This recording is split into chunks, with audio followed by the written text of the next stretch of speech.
ଅଛି ବରୁଣ ଚୌଧୁରୀ, ମୁଁ ହେଉଛି ନିର୍ବାହୀ ଯନ୍ତ୍ରୀ ଜୟପୁର ଇଲେକ୍ଟ୍ରିକାଲ ଡିଭିଜନ। ଆଉ ଆଜିର ପ୍ରୋଗ୍ରାମ ଆମର ଅଛି ବକାଥନ ପ୍ରୋଗ୍ରାମ ଗୋଟେ କରିଛୁ, ଯୋଉଟା ଆମ ଗ୍ରୀନ୍ ଏନର୍ଜିକୁ ଆମେ ଆୱାରନେସ୍ କରିବା ପାଇଁ।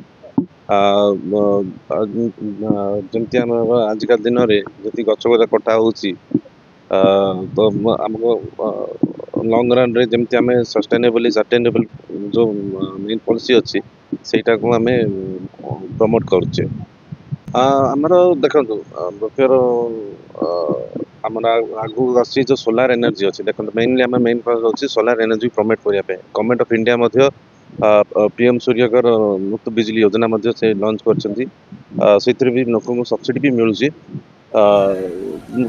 ଦେଖନ୍ତୁ ଗ୍ରୀନ୍ ଏନର୍ଜି ମାନେ କହିବାକୁ ଗଲେ ଆଗକୁ ଆମର ଯେତିକି ଆମେ ଏନର୍ଜି ଡେଭଲପ୍ କରୁଛୁ, ଯଦି ଆଗକୁ ସର୍ଟେଜ ହବ ତ ଲୋକମାନେ ଆତ୍ମନିର୍ଭର ହେଇକି ଯେମିତି ଆମର ଏନର୍ଜି ଜେନେରେସନ କରିକିନା ନିଜ ୟୁଜ୍ କରିପାରିବେ, ସେଥିପାଇଁ ପିଏମ୍ ସୂର୍ଯ୍ୟକର ଯୋଜନା ଇଏ କରୁଛନ୍ତି।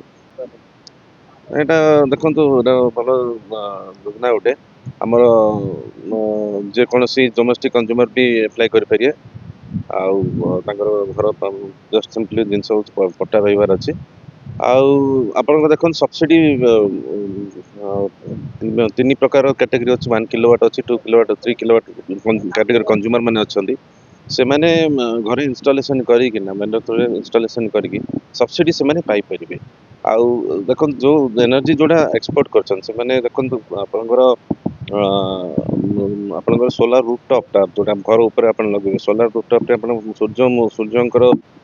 ସୂର୍ଯ୍ୟର ଆପଣଙ୍କର ଯୋଉ ସୂର୍ଯ୍ୟ କିରଣରେ ଆପଣ ଯୋଉ ବିଦ୍ୟୁତ ଉତ୍ପାଦନ କରିବେ ସେଇଟାକୁ ମଧ୍ୟ ଆପଣ ୟୁଜ କରିପାରିବେ।